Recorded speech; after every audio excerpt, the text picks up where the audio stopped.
എല്ലാവർക്കും നമസ്കാരം. Welcome back to Niyans. കുട്ടികൾക്ക് സ്കൂളിൽ ലഞ്ചിന് കൊടുത്തുവിടാനും അതുപോലെ തന്നെ ബാച്ചിലേഴ്സിനൊക്കെ പെട്ടെന്ന് തയ്യാറാക്കാൻ പറ്റുന്ന 3 തരം കറികളുടെ റെസിപ്പിയാണ് ഇന്നത്തെ വീഡിയോയിലുള്ളത്. ആദ്യം വെണ്ടയ്ക്ക തൈര് കറിയാണ്. ഇതെങ്ങനെയാണ് തയ്യാറാക്കുന്നത് നോക്കാം. ഈ കറി തയ്യാറാക്കുന്നതിന് വേണ്ടി ഞാൻ ഇവിടെ ഒരു 6 വെണ്ടയ്ക്ക എടുത്ത് വെച്ചിട്ടുണ്ട്. നന്നായി കഴുകി വൃത്തിയാക്കി വെച്ചിരിക്കണം. അതിൻ്റെ കൂടെ തന്നെ 2 വലിയ പച്ചമുളകും കൂടി എടുത്ത് വെച്ചിട്ടുണ്ട്. ഇനി ഇതിനെ നമുക്കൊന്ന് കട്ട് ചെയ്തെടുക്കണം. അപ്പോൾ അത് വെണ്ടയ്ക്ക ഈ ഒരു വലുപ്പത്തിൽ സാമ്പാറിനൊക്കെ ഇടുന്ന ഒരു വലുപ്പമുണ്ടല്ലോ, ആ ഒരു രീതിയിലൊന്ന് എല്ലാം കട്ട് ചെയ്തെടുക്കാം. അധികം മുറ്റിപ്പോകാത്ത നല്ല സോഫ്റ്റ് ആയിട്ടുള്ള വെണ്ടയ്ക്കയാണ് ഈ ഒരു കറി വയ്ക്കാൻ വേണ്ടത്. ഈ ഒരു രീതിയിൽ വെണ്ടയ്ക്ക എല്ലാം കട്ട് ചെയ്തെടുത്തതിന് ശേഷം പച്ചമുളക് ഇതേപോലെ നെടുകെ ഒന്ന് കീറി കൊടുക്കാം. ഇനി ഇതിലേക്ക് 1/2 ടീസ്പൂൺ മുളക് പൊടിയും 1/4 ടീസ്പൂൺ മഞ്ഞൾപ്പൊടിയും ആവശ്യത്തിനുള്ള ഉപ്പും കൂടി ചേർത്ത് നന്നായിട്ട് ഇതിനെ ഒന്ന് മസാല പുരട്ടിയെടുക്കാം. വെണ്ടയ്ക്കയുടെ നനവൊക്കെ ഉള്ളതുകൊണ്ട് തന്നെ മുളക് പൊടിയൊക്കെ അതിനകത്ത് നന്നായിട്ട് കോട്ട് ചെയ്ത് തന്നോളും. ഇനി ഇത് നമുക്കൊന്ന് വറുത്തെടുക്കാനാണ്. അപ്പം ഇതേപോലെ ഒരു ചട്ടി വെച്ചിട്ടുണ്ട്. അതിലേക്ക് അത്യാവശ്യം വെളിച്ചെണ്ണ ഒഴിച്ചു കൊടുത്തതിന് ശേഷം ഇത് നന്നായിട്ട് ഇതിനെ ഒന്ന് വറുത്തെടുക്കാം. ഇത്രയും കനത്തിലായതുകൊണ്ട് തന്നെ കുറച്ച് സമയം എണ്ണയിൽ കിടന്നാലേ ഇത് നന്നായിട്ട് മൂത്ത് വരികയുള്ളൂ. അപ്പോൾ ആ ഒരു സമയം വരെ ഇതേപോലെ ഒന്ന് ഇടയ്ക്കിടയ്ക്ക് ഇളക്കി കൊടുക്കാം. ഈ എണ്ണയിൽ കിടന്ന് ഇങ്ങനെ മസാലയൊക്കെ പുരട്ടിയെടുത്ത വെണ്ടയ്ക്ക മൂത്ത് വരുമ്പോൾ നല്ലൊരു മണമാണ്. അപ്പോൾ അതാ ഈ ഒരു പരുവാകുമ്പോഴേക്കും എണ്ണയിൽ നിന്നും കോരി മാറ്റാം. ഇനി അതേ എണ്ണയിൽ തന്നെ നമുക്ക് കട്ട് ചെയ്ത് വെച്ചിരിക്കുന്ന പച്ചമുളകും കൂടി ഇട്ടൊന്ന് വറുത്തെടുക്കാം. പച്ചമുളക് എണ്ണയിലേക്ക് ഇട്ട് കൊടുത്ത് വറുക്കുമ്പോൾ തീ നന്നായിട്ട് കുറച്ച് വെച്ച് വേണം വറുക്കാൻ. ചിലപ്പോൾ അല്ലെങ്കിൽ മുളക് പൊട്ടിത്തെറിച്ച് എണ്ണ ദേഹത്തേക്ക് വീഴും. അപ്പോൾ ആ രീതിയിൽ നന്നായിട്ട് കരുതലോടെ വേണം ഈ പച്ചമുളക് വറുത്തെടുക്കാൻ. ഇതേപോലെ നല്ലതുപോലെ ഒന്ന് കളറ് മാറി ഫ്രൈ ആയി വരുമ്പോൾ അത് എണ്ണയിൽ നിന്നും കോരി മാറ്റാം. ഇനി കറി തയ്യാറാക്കാൻ വേണ്ടത് 1 കപ്പ് തൈരാണ്. അപ്പോൾ ഇത് ഒരുപാട് പുളിയില്ലാത്ത തൈര് നോക്കി വേണം കറി വയ്ക്കാൻ, തൈരെടുക്കാൻ. അതിലേക്ക് ആവശ്യത്തിനുള്ള ഉപ്പും കൂടി ചേർത്ത് കൊടുത്ത് നന്നായിട്ട് ഇനി ഇതിനെ ഒന്ന് ഉടച്ചെടുക്കാം. നല്ല കട്ട തൈരാണ് വേണ്ടത്. നമുക്ക് ഈ ഒരു രീതിയിൽ നല്ലതുപോലെ ഉടച്ചെടുത്ത് കൊടുക്കാം. ഉപ്പ് കുറച്ച് ചേർത്ത് കൊടുത്താൽ മതി. പിന്നെ കറി ആക്കിയതിന് ശേഷം ആവശ്യമുണ്ടെങ്കിൽ ഉപ്പ് പിന്നെ ചേർത്ത് കൊടുക്കാം. അപ്പോൾ അത് ഈ ഒരു രീതിയിൽ നന്നായിട്ട് ഇതിനെ ഉടച്ചെടുക്കാം. ഇപ്പോൾ അത് കറിക്ക് ആവശ്യമായി തൈരും റെഡിയായി കഴിഞ്ഞു. ഇനി നമുക്ക് വെണ്ടയ്ക്ക വറുത്ത അതേ ചട്ടിയിൽ തന്നെ ആ എണ്ണ മാറ്റിയതിന് ശേഷം കുറച്ച് എണ്ണ ഒഴിച്ചു കൊടുക്കാം. അതിലേക്ക് ഉലുവയും കടുകും ജീരകവും കുറച്ച് വറ്റൽമുളകും കറിവേപ്പിലയും ഇട്ട് കൊടുത്ത് നല്ലതുപോലെ ഒന്ന് മൂപ്പിച്ചെടുക്കാം.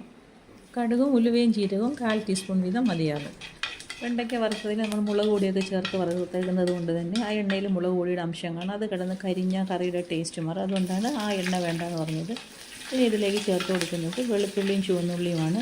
3-4 വെളുത്തുള്ളിയും ഒരു 5-6 ചുവന്നുള്ളിയും കൂടെ ചതച്ചാണ് ചേർത്തിരിക്കുന്നത്. ഇനി അതിലേക്ക് 1 ടീസ്പൂൺ കായപ്പൊടിയും കൂടെ ചേർത്ത് കൊടുക്കാം. പിന്നീട് 1/4 ടീസ്പൂൺ മഞ്ഞൾപ്പൊടിയും കുറച്ച് മുളക് പൊടിയും കൂടെ ചേർത്ത് കൊടുത്ത് നന്നായിട്ട് ഇനി ഒന്ന് മൂപ്പിച്ചെടുക്കാം.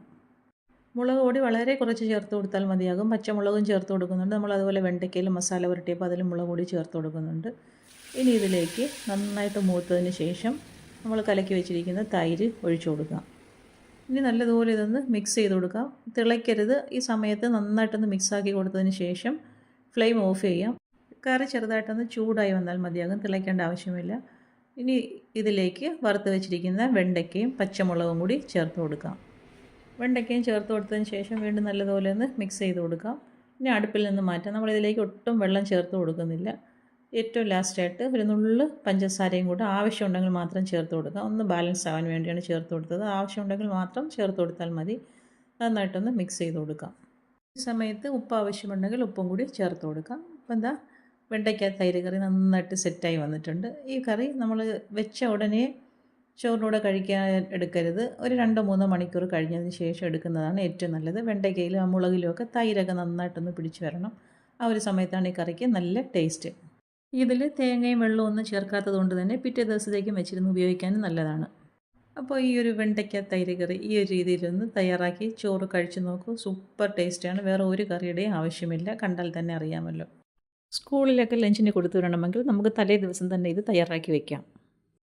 അടുത്തത് ബീൻസും മുട്ടയും കൂടിയുള്ളൊരു മെഴുക്ക് വരട്ടിയാണ്. ഇതെങ്ങനെയാണ് തയ്യാറാക്കുന്നത് നോക്കാം. ഇത് തയ്യാറാക്കുന്നതിന് വേണ്ടി നന്നായിട്ട് കഴുകി വൃത്തിയാക്കിയ ബീൻസ് എടുക്കാം. അതായത് ഇതേപോലെ ഒന്ന് ചരിച്ച് കട്ട് ചെയ്തെടുക്കാം. അപ്പോൾ സൈഡിലൊക്കെ നന്നായിട്ട് വിളഞ്ഞതാണെങ്കിൽ ഇതിന് സൈഡിലൊക്കെ നാര് കാണും. അതൊക്കെ എടുത്ത് കളഞ്ഞതിന് ശേഷം ഈ രീതിയിൽ അരിഞ്ഞെടുക്കാം. ബീൻസൊക്കെ അരിയുമ്പോൾ ഈ ഒരു രീതിയിൽ ചരിച്ചരിഞ്ഞെടുക്കുന്നതാണ് നല്ലത്. അപ്പോൾ എടുത്ത് വെച്ചിരിക്കുന്ന ബീൻസ് അത്രയും ഇതേപോലെ അരിഞ്ഞെടുത്തിട്ടുണ്ട്. ഇനി നമുക്കത് വേവിക്കാനുള്ള പാത്രത്തിലേക്ക് ആക്കി കൊടുക്കാം. അരിഞ്ഞെടുത്ത ബീൻസ് ഇതേപോലെ പാത്രത്തിലേക്ക് മാറ്റി കൊടുത്തതിന് ശേഷം അതിലേക്ക് ആവശ്യത്തിനുള്ള ഉപ്പിട്ട് കൊടുക്കാം. ഉപ്പിട്ട് കൊടുത്തതിന് ശേഷം അതിലേക്കൊരു 1/4 ടീസ്പൂണോളം മഞ്ഞൾപ്പൊടിയും കൂടി ചേർത്ത് കൊടുക്കാം.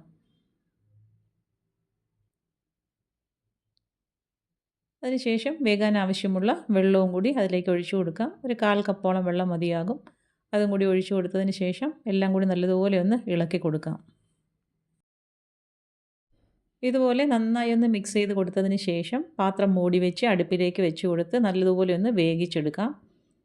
ഇപ്പോൾ അത് വേകാൻ വെച്ചിരുന്ന ബീൻസ് വെള്ളമൊക്കെ വറ്റി നന്നായിട്ട് പരുവായി വന്നിട്ടുണ്ട്.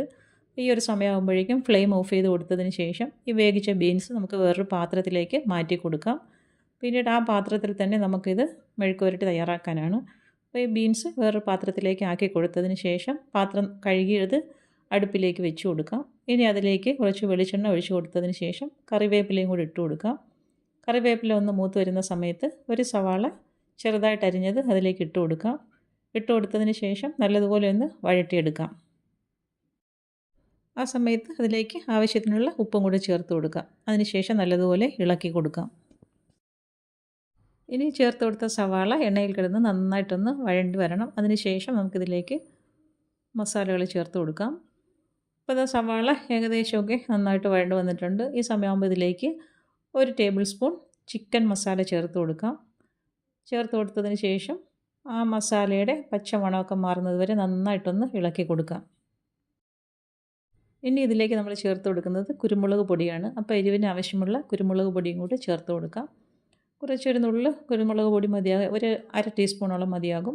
അതും കൂടി ഇട്ട് കൊടുത്ത് വീണ്ടും നന്നായിട്ടൊന്ന് ഇളക്കി കൊടുക്കാം. ഇനി ചേർത്ത കുരുമുളക് പൊടിയുടെയൊക്കെ പച്ചമണമൊന്ന് മാറ്റിയെടുക്കാം. ചേർത്ത് കൊടുത്ത മസാലയുടെയൊക്കെ പച്ചമണം മാറി വരുന്ന സമയത്ത് വേവിച്ച് വെച്ച ബീൻസ് ഇതിലേക്ക് ചേർത്ത് കൊടുക്കാം. ബീൻസ് ചേർത്ത് കൊടുത്തതിന് ശേഷം മുകൾ വശം ഒന്ന് നിരത്തി കൊടുക്കാം. പിന്നീട് അതിലേക്ക് 2 മുട്ട ഉടച്ചൊഴിച്ചതും കൂടി ചേർത്ത് കൊടുക്കാം. ഇനി ഈ മുട്ടയും ബീൻസും കൂടി നല്ലതുപോലെ ഒന്ന് മിക്സ് ചെയ്ത് കൊടുക്കണം. അപ്പോൾ മിക്സ് ചെയ്ത് കൊടുത്തതിന് ശേഷം ആ മുട്ട നന്നായിട്ട് ഡ്രൈ ആയി വരുന്നത് വരെ ഇതിനെ ഒന്ന് ഇളക്കി കൊടുക്കാം. ചിക്കൻ മസാലയും മുട്ടയും ഒക്കെ ചേർത്ത് കൊടുക്കുന്നത് കൊണ്ട് തന്നെ ഒരു പ്രത്യേക ടേസ്റ്റാണ്. അതുപോലെ കുട്ടികൾക്കൊക്കെ തീർച്ചയായിട്ടും ഇത് ഇഷ്ടപ്പെടും. അപ്പോൾ ഈ ഒരു രീതിയിൽ വെജിറ്റബിൾസൊക്കെ കഴിക്കാൻ മടിയുള്ള കുട്ടികൾക്ക് നമുക്ക് ഈ ഒരു രീതിയിലൊക്കെ തയ്യാറാക്കി കൊടുക്കാം. അപ്പോൾ ആ ഒരു ടേസ്റ്റും മണവും കൊണ്ട് കുട്ടികൾ തീർച്ചയായിട്ടും ഇതൊക്കെ കഴിക്കും. ചേർത്ത് കൊടുക്കുന്ന ബീൻസിൻ്റെയും മുട്ടയുടെയും അളവൊക്കെ അവരവരുടെ ഇഷ്ടത്തിനനുസരിച്ച് ആക്കി കൊടുക്കാം. അപ്പോൾ ഈ ഒരു രീതിയിൽ നന്നായിട്ട് ഡ്രൈ ആയി വരുന്ന സമയത്ത് ഫ്ലെയിം ഓഫ് ചെയ്ത് അടുപ്പിൽ നിന്നും മാറ്റി കൊടുക്കാം. കുട്ടികൾക്കൊക്കെ സ്കൂളിൽ ലഞ്ചിന് കൊടുത്തുവിടാൻ വളരെ പെട്ടെന്ന് ഈസിയായിട്ടും ഹെൽത്തി ആയിട്ട് തയ്യാറാക്കാൻ പറ്റുന്ന ഒരു റെസിപ്പിയാണ്. അപ്പോൾ ഈ ഒരു രീതിയിലൊന്ന് തയ്യാറാക്കി നോക്കൂ. അടുത്തത് വളരെ സിമ്പിളായിട്ട് തയ്യാറാക്കാൻ പറ്റുന്ന കോവയ്ക്ക ഫ്രൈ ആണ്. ഇതെങ്ങനെയാണ് തയ്യാറാക്കുന്നത് നോക്കാം. കഴുകി വൃത്തിയാക്കിയ കോവയ്ക്ക എടുത്തിട്ടുണ്ട്. 4 കോവയ്ക്കാണ് എടുത്തിരിക്കുന്നത്. നല്ലതുപോലെ കഴുകി വൃത്തിയാക്കിയതിന് ശേഷം ഇതേപോലെ ഒന്ന് വട്ടത്തിൽ അരിഞ്ഞെടുക്കാം. അപ്പം വറുക്കാൻ എടുക്കുമ്പോൾ കുറച്ച് മൂപ്പ് കുറഞ്ഞത് നോക്കി എടുക്കുന്നതാണ് നല്ലത്. ഇത് കുറച്ച് പഴുത്തുപോയ കോവയ്ക്കയാണ്. അപ്പോൾ ഏറ്റവും കനം കുറഞ്ഞ രീതിയിൽ അരിഞ്ഞെടുക്കണം. എന്നാലേ പെട്ടെന്ന് മൂത്ത് കിട്ടുകയുള്ളൂ. അപ്പോൾ ഈ ഒരു രീതിയിൽ എടുത്തു വച്ചിരിക്കുന്ന കോവയ്ക്കെല്ലാം അരിഞ്ഞെടുക്കാം. ഞാനത് വളരെ കനം കുറച്ചാണ് അരിഞ്ഞെടുത്തിരിക്കുന്നത്. ഇനി നമുക്കിതൊരു പാത്രത്തിലേക്ക് മാറ്റി കൊടുത്ത് മസാല പുരട്ടിയെടുക്കാം. അപ്പോൾ അരിഞ്ഞു വെച്ച കോവയ്ക്ക ഇതേപോലെ പാത്രത്തിലേക്ക് ആക്കി കൊടുക്കാം.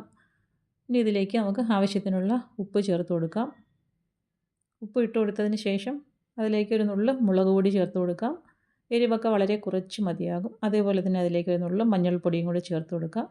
ഇനി കുറച്ച് ചിക്കൻ മസാലയും കൂടെ ഇതിലേക്ക് ചേർത്ത് കൊടുക്കാം.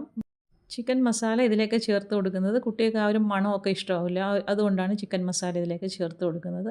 അപ്പോൾ ആ ഒരു മണം കൊണ്ട് വെജിറ്റബിൾസൊക്കെ കഴിക്കും. അപ്പോൾ ഈ ഒരു രീതിയിൽ എല്ലാം കൂടി നന്നായിട്ടൊന്ന് അരപ്പ് പുരട്ടിയെടുക്കാം. ഇനി ഇതാ വറുക്കാൻ വേണ്ടി കുറച്ച് എണ്ണ മതിയാകും. പെട്ടെന്ന് തന്നെ മൂത്ത് കിട്ടും. വളരെ കുറച്ച് എണ്ണ ഒഴിച്ച് കൊടുക്കാം. അതിലേക്ക് മസാല പുരട്ടി വെച്ചിരിക്കുന്ന കോവയ്ക്ക ഇട്ട് കൊടുക്കാം.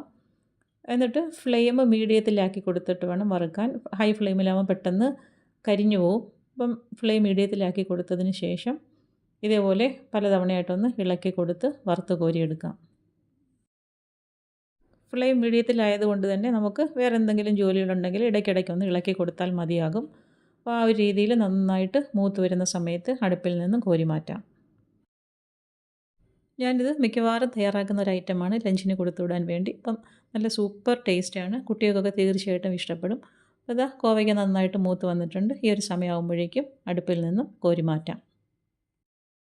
അപ്പോൾ വളരെ സിമ്പിളായിട്ട് തയ്യാറാക്കാൻ പറ്റിയ 3 തരം കറികളും ഇഷ്ടപ്പെട്ടെന്ന് വിചാരിക്കുന്നു. ഇഷ്ടമായാൽ ലൈക്ക് ചെയ്ത് സബ്സ്ക്രൈബ് ചെയ്ത് സപ്പോർട്ട് ചെയ്തേക്കൂ. വീണ്ടും അടുത്ത വീഡിയോയിൽ കാണുന്നത് വരെ bye from Niyans. Thanks for watching.